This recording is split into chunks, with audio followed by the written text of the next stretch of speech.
धोनी के बाद सीएसके का सक्सेसर कौन, कैप्टन कौन, ऋतुराज गायकवाड़ या Sanju Samson? Rituraj Gaekwad.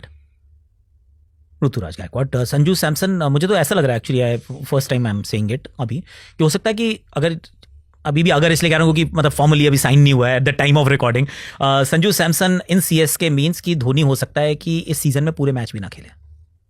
That is also likely to happen. ये आगे की तैयारी की जा रही है, पर कप्तान क्योंकि अपॉइंट और अनॉइंट पहले किया गया था, I think they will stick with Rituraj Gaikwad. Captain तो अभी धोनी है, क्योंकि ऋतुराज को तो मिड सीजन से हटा दिया गया था, चोट लग गई, ऐसा लगी थी या मैसेज किया था, मुझे नहीं पता, क्योंकि जडेजा के साथ भी ऐसी घटना हुई थी। जडेजा के साथ पब्लिकली हुई थी, बिल्कुल डॉक्यूमेंटेड है। ऋतु उसके बाद खेले ही नहीं थे, आई मीन हाथ में फ्रैक्चर था या जो भी था, तो बड़ी जल्दी गायब हो गए थे वो। तो I am still saying Rituraj Gaikwad captain. Okay, nice, interesting choice. Let's see, देखते क्या है। Why Sanju Samson for CSK?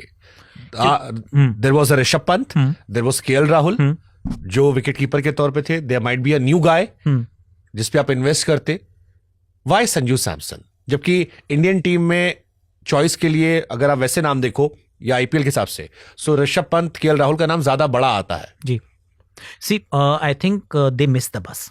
Chennai का जब कुछ बड़ा ऑक्शन के टाइम पे they had to make a call कि हम क्या करने वाले हैं, किसके ऊपर कितनी दूर भागने वाले हैं। Rishabh Pant, I am sure they would be dying कि हमें ऋषभ पंत चाहिए, पर ऋषभ पंत 27 करोड़ का था, इतने पैसे नहीं थे उनके पास खर्च करने के लिए, क्योंकि किस स्टेज पे कौन सा खिलाड़ी आता है वो एक बड़ा इंपॉर्टेंट पार्ट रहता है, तो ऋषभ पंत वहां रूल्ड आउट हो जाते हैं।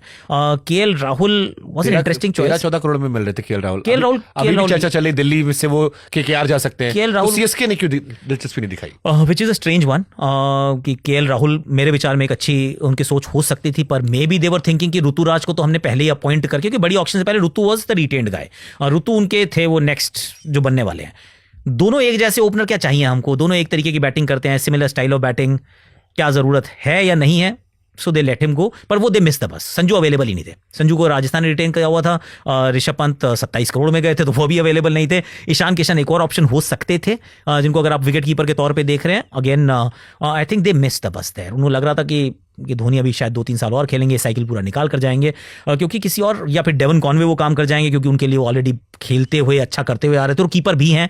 I think they goofed up there, वरना अगर मौका मिलता ये दोबारा एवरीथिंग स्टेज द सेम, वो बैंक तोड़ देंगे अपना ऋषभ पंत को अपनी तरफ आने के लिए, पर अब वो अवेलेबल ही नहीं है ऑप्शन। तो इसलिए Sanju is the best option, और उनको पसंद है जो खिलाड़ी 30 से ऊपर का हो, बहुत अच्छी बैटिंग करता हो, बहुत सीनियर हो। और जब प्रेशर में, उनकी फिलॉसफी ये है कि प्रेशर में आपको सिर्फ एक ही चीज बचाती है, वो आपका एक्सपीरियंस। तो that is why they don't go for rookies. उनका वो फोकस ही हमेशा इसलिए रहा है कि 30+ माने एक्सपीरियंस, यानी कि ऑलरेडी मैच्योर्ड है, ऑलरेडी प्रूवन है, आज नहीं करेगा तो कल कर देगा। I want to give him a very long rope, और Sanju Samson fits the bill. कोई डोमेस्टिक का बंदा या इंटरनेशनल क्रिकेट में जो इतना नाम वाला बंदा नहीं है, आपको लगता है कि इस आईपीएल में इंपैक्ट डाल देगा, जिस पर नजर रखनी चाहिए? कूपर कॉर्नेली ऑस्ट्रेलिया ने अच्छा लगा, उस पर ध्यान देना चाहिए। I think he is a very good player. अब वो किस टीम में जाएगा और कितने मौके मिलेंगे वो देखने लायक बात होगी, पर ही इज दैट गाय। और इस साल मुझे ऐसा लगता है कि I mean it's not an unknown name, पर गुजरात टाइटंस के लिए वॉशिंगटन सुंदर का रोल एक्चुअली थोड़ा बड़ा हो सकता है। Very excited about that guy, है ना? आउटस्टैंडिंग है जो उसने खेला, और उसने अपग्रेड दिखाया अपने गेम में ना, एवोल्यूशन दिख रही है, ऐसे करके ऊपर की तरफ ग्राफ जा रहा है। जिस बॉल पे अभिषेक शर्मा को ऑस्ट्रेलिया ने 3-4 बार परेशान किया, उस मैच में भी, अगले मैच में भी, ये वाली बाउंसर उसको आके फेंटा छक्का, और छक्के मार रहा है, और सारे क्लीन हिट, और काम कूल कंपोज क्लची सिचुएशन में, प्लस बॉलर वो तगड़ा है। करेक्ट। तो सीएसके बहुत दिल से, शिद्दत से चाह रही होगी कि हमें मिल जाए, पर वो अगला बहुत बड़ा प्लेयर बन सकता है। If I know Ashish Nehra well, वो रिलीज नहीं करेगा। खिलाते भी तो नहीं आशीष नेहरा। इस बार खिलाएंगे।